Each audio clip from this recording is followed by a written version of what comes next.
Assalomu alaykum, hurmatli o'quvchilar. Yo'l harakati qoidalarida 13-beletimizda test savollarini tahlil qilib chiqamiz.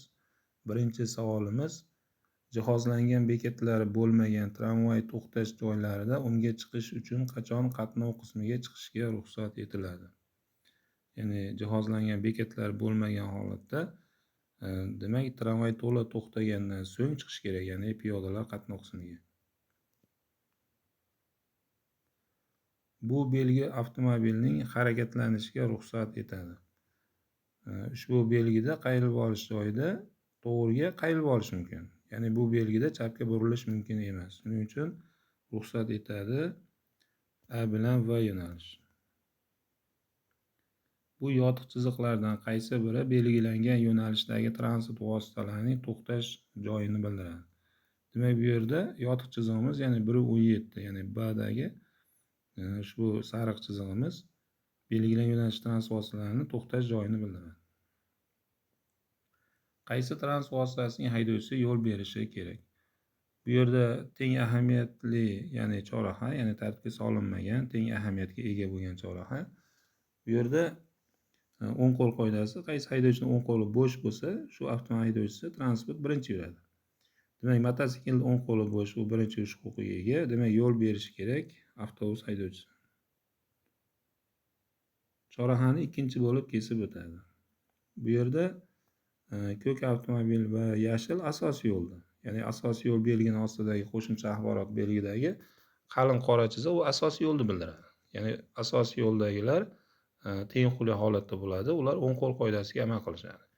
Ya'ni bir-biriga nisbatan ko'k avtomobil yashilga nisbatan o'ng tomonda. Shuning uchun u birinchi bo'lib o'tadi. Ikkinchi bo'lib yashil, oxirgi bo'lib qizil yuradi. Chunki qizil avtomobil ikkinchi darajali yo'lda, ya'ni yo'l bering belgisi o'rnatilgan.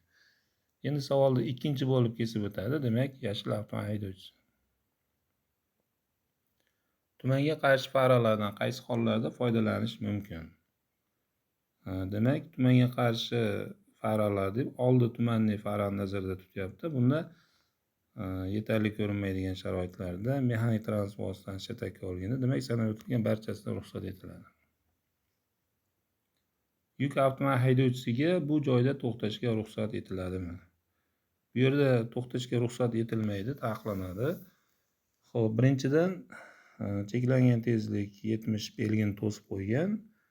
Ikkinchidan aholi punktlaridan tashqarida transport vositalari to'xtab turishga yo'ldan tashqarida yoki parkovkada mumkin deylik. Lekin bu joyda taqiqlanadi, mumkin emas. Belgini to'sib qo'yadi. Ko'rsatilgan vaziyatda yengil avtomobil haydovchisiga quvib o'tishga ruxsat etiladimi? Bu joyda qarama-qarshi 3 bo'lakli tasma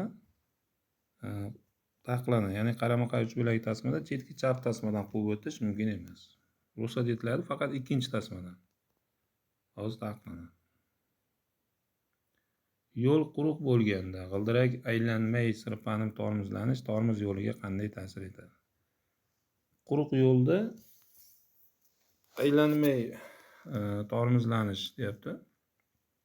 Tormoz yo'liga qanday ta'sir etadi? Ya'ni bunday holatda tormoz yo'li ortib ketadi.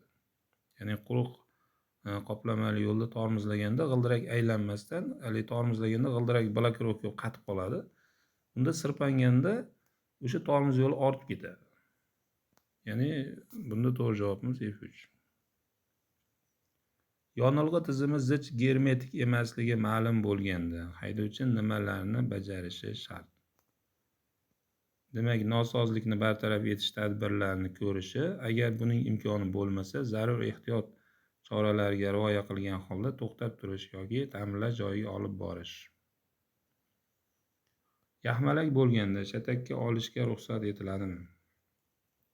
Yaxmalak bo'lganda endi bu yo'l muzlama yoki qor shunaqangi holat bo'lsa, bunda shatakka olish mumkin, faqat qattiq ulayishda ruxsat etiladi. Chunki u bukilmaydigan ugovlik turba bo'lishi mumkin, masofani saqlab turadi. Demak, yo'l yaxmalak, ya'ni sirpanchiq bo'lganda ruxsat etiladi, faqat qattiq ulayishda. Ushbu belgi amal qilgan hududda avtobus haydovchisi quvib o'tish mumkinmi? Bu belgida faqat 3,5 tonnadan og'ir bo'lgan yuk avtomobillari boshqa transport vositalarini quvib o'tish mumkin emas deyilgan. Lekin boshqa transportlar, ya'ni avtobuslar quvib o'tish qoidalariga rioya etib ruxsat etiladi. Reversiv harakatlanish amalga oshiriladigan harakat bo'laklari chegaralarini belgilash uchun bu yotiq chiziqlarning qay biridan foydalaniladi? Demak, bu yerda reversiv yo'lidagi reversiv chizig'i, demak bu yerda ikkinchi chizig'imiz. Xizmat vazifasini bajarayotganda shlagbaumni o'zboshimchalik bilan ochishga yoki uni aylanib o'tishga ruxsat etiladimi? Mumkin emas. Taqiqlanadi. Chorahani ikkinchi bo'lib kesib o'tadi. Bu ham teng ahamiyatli choraha, o'ng qo'l qoidasi. Endi qaysi haydovchining o'ng qo'li bo'sh bo'lsa, o'sha transport vositasi birinchi yurish huquqiga ega. Demak, yashil avtomobil o'ng qo'li bo'sh, chapga burilyapti, qizil avtomobil yo'l berish shart emas. Chunki chapga burilishda ro'paradagi transport agar to'g'riga yoki o'ngga yursa yo'l berish kerak. Lekin bu yerda qizil chapga burilish ishorasi yoqqan, shuning uchun yashil avtomobil yo'l berish shart emas. Birinchi yashil avtomobil o'tadi, ikkinchi ko'k avtomobil. Agar oxiri qaysi kesib o'tadi desa, unda qizil bo'ladi. Qizil avtomobil bo'ladi. Endi ikkinchi bo'lib kesib o'tadi, demak ko'k avtomobil. Oraliq masofa deb nimaga aytiladi? Demak, shunchaki oraliq masofa desa, bu o'sha A ni nazarda tutgan bo'ladi, ya'ni oldindagi ketayotgan transport vositasiga nisbatan. Agar yollama oraliq masofa desa, unda B ni olamiz. Demak, oraliq masofa deb, demak bunda F1 javobimiz to'g'ri. Quvib o'tishni boshlashdan oldin haydovchi shunga ishonch hosil qilishi kerakki, shu tasmada orqada harakatlanayotgan transport vositasi quvib o'tishni boshlamaganligiga F1 javob to'g'ri. Ya'ni orqani ko'rish ko'zguda qaraymiz, ya'ni bizni quvib o'tishga chiqmaganligiga e'tibor beramiz. Ya'ni shu tasmada orqada harakatlanayotgan transport vositasi. F2 oldinda harakatlanayotgan transport vositasi quvib o'tish, chapga burilish, qayta tizilish ishora bermayotganligiga, ya'ni o'zimiz oldimizga ketayotgan haydovchi o'zini oldidagi quvib o'tish yoki chapga burilish, qaylib olish uchun burilish ishorasini yoqmaganligiga ishonch hosil qilamiz. F3 da quvib o'tishni tugallayotganda quvib o'tilayotgan transport vositasiga xalaqit bermasdan ilgari egallagan qatorga qaytib o'ta olishga ishonch hosil qilish shart. Bunda qarama-qarshiga qaraymiz, transport vositasi yo'qligiga. Bo'lsa ham u quvib o'tish jarayonida yetib kelmasligi ishonch hosil qilib, keyin quvib o'tishimiz mumkin. Demak, bunda to'g'ri javobimiz barcha ko'rsatilgan harakatlarni bajara olishiga. Majburiy to'xtagan haydovchi qanday choralar ko'rishi kerak?